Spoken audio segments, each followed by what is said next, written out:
What up? I'm finna drop some bars on y'all real quick. Let me see. I'm black milk sipping, my glass half full, so I'm drunk with optimism, saying fuck a politician. Niggas power tripping, got us in the dollar system. Killing, powder sniffing, living in and out of prison. Acknowledging the wisdom that a college couldn't give them. Abolishing the fiction, I ain't following tradition.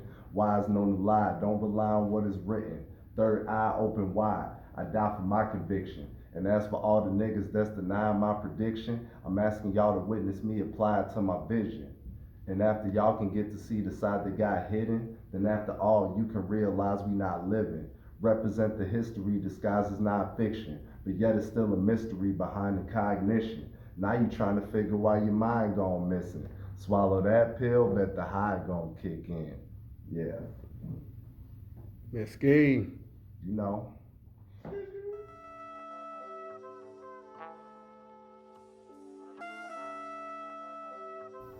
What up? It's Miskeen representing PMG and IFB, and this is TTWU. Hey. Walking around with a chip on my shoulder. I move through the game like Nintendo controllers. I'm rolling up swishes up in the. So we got a Miskeen. What up? How you feel, brother? Oh man, I'm decent, man. Pleasure to be here. Yeah, appreciate you coming on the show, man. Appreciate you. Shout out to C. Jilla for making this happen. See Jill in the cut. So let's get on ahead, cut to the chase. Thank you for coming on the couch, man, and doing this podcast with me, TTWU, and we want to get to know who you are. So, who is Miskeen? Let the public know who you are, and we'll take it from there. Well, my name is Alexander Lenoir, also known as Miskeen, aka the first Flowkage. All my anime heads out there, if y'all familiar with Naruto, that's where Flowkage comes from. As far as who I am, I'm a versatile artist with a story to tell. You know, I've been making music for many, many years. Actually, shout out to my bro CJ. He's one of my lead inspirations with really sticking to my craft and developing it over all these years. I used to just be a producer, probably about 14, 15 years ago. I'm 29 now, so just going into high school as a freshman. My pops got me FL Studio 3. Shout out to him for that, because he actually started a fire that he didn't even realize at the time. And I was just kind of playing with the beats, you know, making my own compositions. They didn't even really sound like typical hip hop beats. It was like experimental type music. And I made a few joints, exported them. I started bringing them to school, and I was showing cats at the lunch table, like, you know, check me out, I've been making these beats. And CJ was one of the main voices on my ear, like, man, one day you're gonna be able to quit your job doing this. And I kind of developed my style over the years, writing poetry, learning different ins and outs of the technological aspect of things, you know, engineering, mixing, doing photography, because as an up-and-coming artist, I realized that there's so many necessities and so many resources that you need to tap into to create and curate everything that you're doing. So versus going to all these third-party sources, spending extra money, trying to get other people to manifest my creative vision, I kind of decided, like, I'm gonna put it on myself to take it in my own hands and just be a jack of all trades. So over the years, I've kind of developed into that. And now, you know, I have a lot to offer as an artist. And once again, like I said, I have a very versatile and diverse story to tell. I want to educate and enlighten people with the music that I make and the vibrations that I give people. Man, I likes that, man. Very intellectual question. Way to put it. You like philosophy, or you listen to philosophy or something? I love philosophy. I can't say I'm a philosophy major or nothing. Yeah. But my pops was always a very analytical dude. He always taught me to think outside the box. I always question the knowledge that I gain, and, you know, why is it relevant to my life. So, you know, I try to be well spoken on the things that I do speak about. I'm always learning. You know, life is a ever growing, ever learning process, and it's never gonna stop. The day you stop learning is the day you stop living. So, Damn, that's so true. That is so true. Who do you aspire off of? Who's your biggest inspirations as far as where you're heading to? Because I listen to some of your music, and I love the I don't know, how do I put this without scaring people, or you know how people. What y'all about that Illuminati shit? Like, no, y'all keep it real, bro. Like, I love that certain frequency that it's like when I'm listening to it, like I was telling my buddy CJ, PMG music is on my workout playlist, so it creates certain endorphins to where you wanna, at least for me, I'm using it in the gym, so I wanna get out, get this pump going on, start my day hardcore because it's not easy out here. So if I prepare my day and start out like, man, putting my body through a certain stress, but with the music that I'm listening to helps me, get through my workout, Right. So that frequency that you're using in your music is like spot on, and I love that. So how the hell did you get into that frequency? Like, man, it's crazy you use frequency too. That's a very good term to describe it. Another shout out, talking about inspirations and things I draw from. My bro, who's currently all the way across the U.S. right now, he in Hawaii, but always holding it down for the squad, PMG. My bro HIM, we came together not long before I actually linked back up with CJ.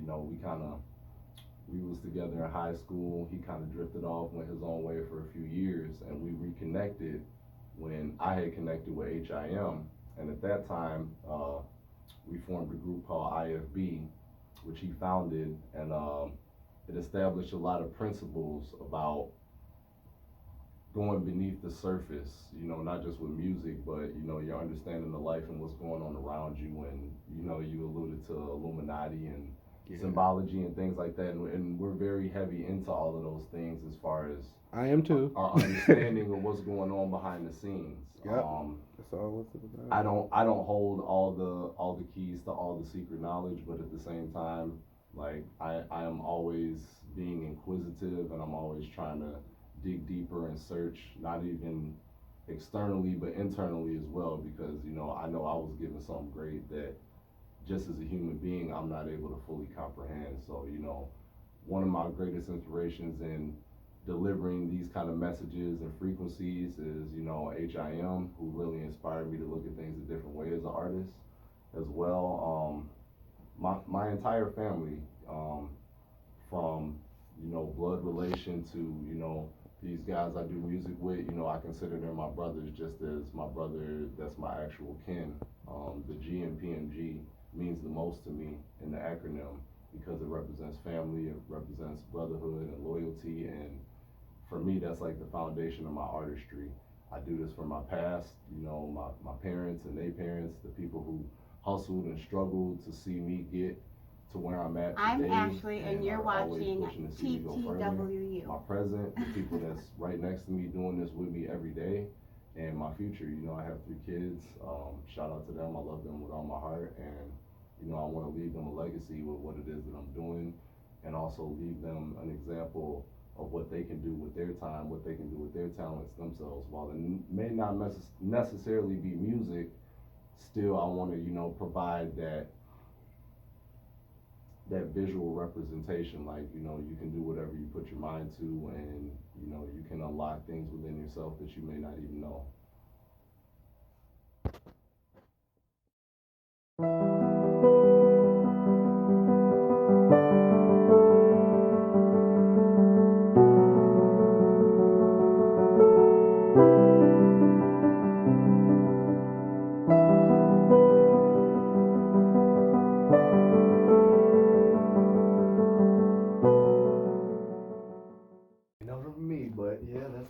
First of all, I like your jacket. And Thank you, sir. wait, let me get a good look at them. Wait, let me get the shoes. Let me get them shoes.